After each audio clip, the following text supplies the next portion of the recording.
not sure about that one. What? Coffee YouTubers, you are blowing me away. It's funny because I don't even think that was a real term, coffee YouTubers, when I started my channel around 5 years ago. There just wasn't that many people making coffee content on the internet. Maybe some espresso tutorials, cafe tours, and of course, the infamous clear cold brew reaction videos. James, you gotta bring those back. That being said, I can't start this video without making a coffee, but we do have a lot to cover today. So I'm gonna keep this simple.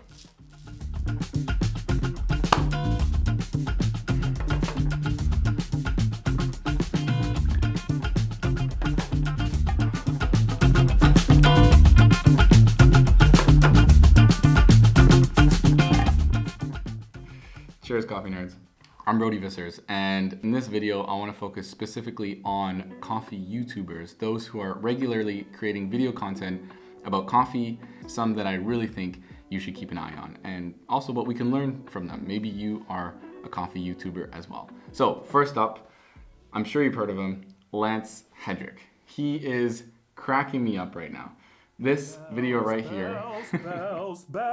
Bells of Notre Dame.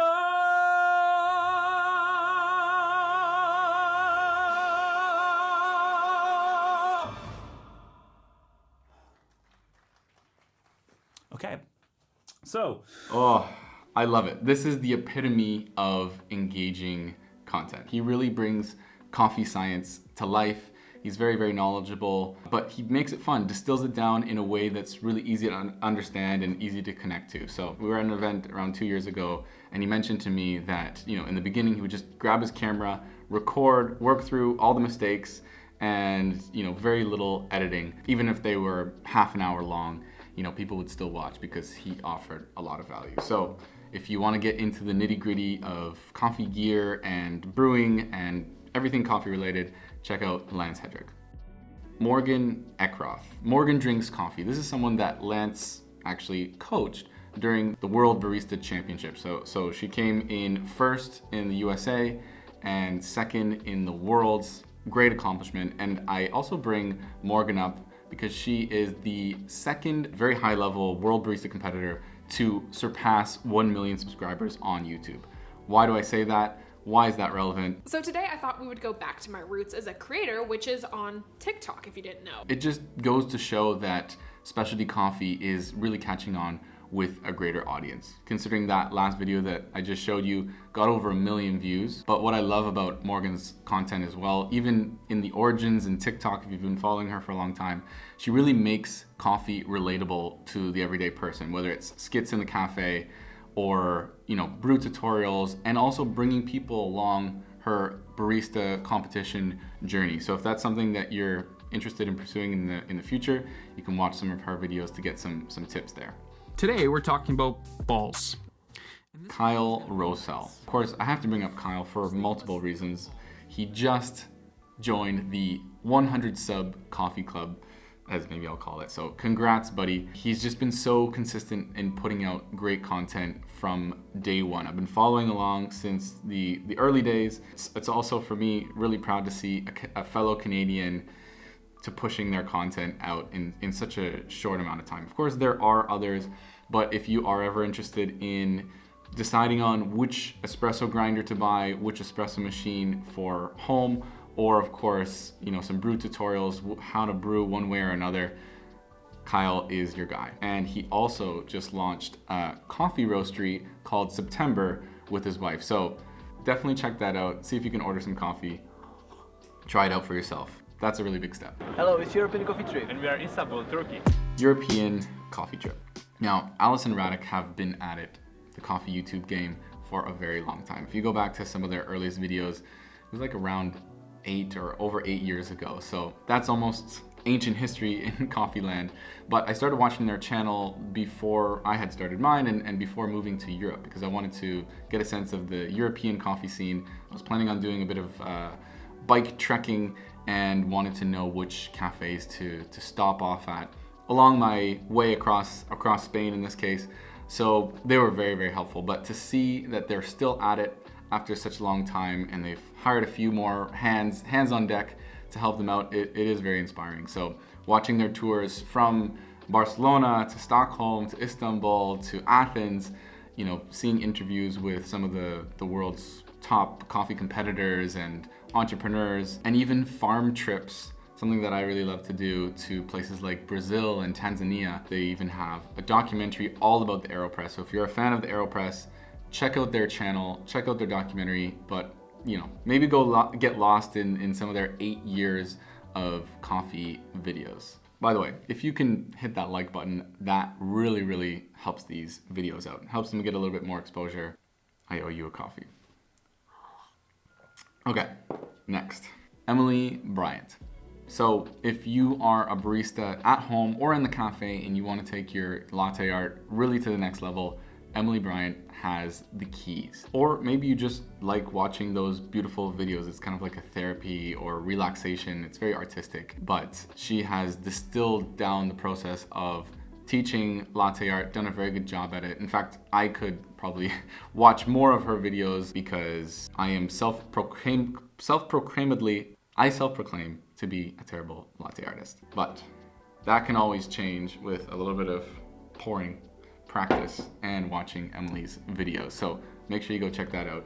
And next up, we have Dan Fellows. Dan really lives up to his name because he is such a great fellow. Okay, I just had to throw that one in there. But he is very good at what he does. He's very determined, very consistent, and he is the 2-time Coffee and Good Spirits world champion. I was lucky enough to see him win one of the times a few years ago. It was such a great event, and he's the master at putting coffee and alcohol together, two of some of the most beloved beverages in the world. And so he finally got around to starting his own YouTube channel, which I was very excited about, and it's all about coffee cocktails, as you might expect, to show you exactly how he does his recipes and even make your own ingredients at home. So if you're mixing, you need some simple syrups, or you need some saccharum, or you need some sort of bitters, or these kind of things. So definitely check out this channel before the weekend. A lot of goodies in there. And I couldn't wrap up this list without at least mentioning someone that most of you are probably already subscribed to. Unless, of course, you've been living at the bottom of a knock box underneath a bunch of cold, moist espresso pucks. This is, of course, James Hoffman. By the way, James, I still love you, but you totally copied my Brad Pitt coffee commercial parody, or pastiche, as you may have called it.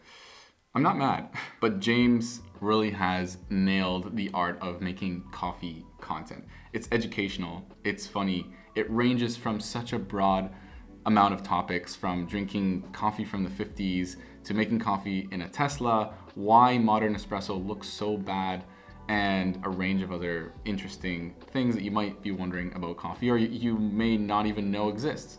And not to mention being one of the first coffee YouTubers to be able to really put money into buying new products, reviewing them all, and then giving them away at the end. So this is just something that most at-home baristas won't be able to do. Buy a bunch of equipment, try them out, send them back. So thanks to James for being able to do that. You can be more confident in your coffee gear purchases. And I'm totally loving the new travel content coming out of James's channel. He recently took a trip to Italy to investigate the history of tiramisu. I think that series is still in progress. So it's really getting back to history, culture, stories behind a certain product that relates to coffee. Frankly, breaking out of the mold a little bit. So I really love that. And this is really why I started the Nomad Barista in the first place. It was about getting out there. It was exploring the world through coffee, the differences in cultures, and being able to tell the stories of people behind the scenes. What were the roots? What were the origins? It's my first coffee cherry. But if you go back to some of my first few videos of the Nomad Barista, they were terrible. I was living in Berlin at the time, and all I had was my AeroPress, my grinder, and my camera. But I knew that I just had to hit record, just needed to start, because I wanted to share my coffee adventures around the world with the world. I've noticed that a lot of coffee YouTube channels, they're very heavy on the gear reviews, the brew tutorials, the latte art, and that is awesome. I love it. We need that. If people are getting into coffee and buying more specialty coffee, they also need to know what to do with it, how to use it. But me as a chronic nomad, my gear repertoire is fairly minimal. You know, I have the same gear that I use pretty much every day. I don't change my recipe all that much. And as I mentioned, I'm terrible at latte art. But if you are interested in learning a little bit more about the cultures of coffee around the world, I invite you to come along for the journey. Maybe even become your own nomad barista. I'm really excited for some of the videos I have coming up, some trips I have planned, and also some stories that I'm going to be sharing with you very, very shortly. So now, as usual, it would be a great time to subscribe. And if you do know any other coffee YouTubers, or you are one self-proclaimedly, do leave it in the pinned comment down below so I can check out your channel or others that you may be watching along the way. And in the meantime, hope to see you out there. Cheers.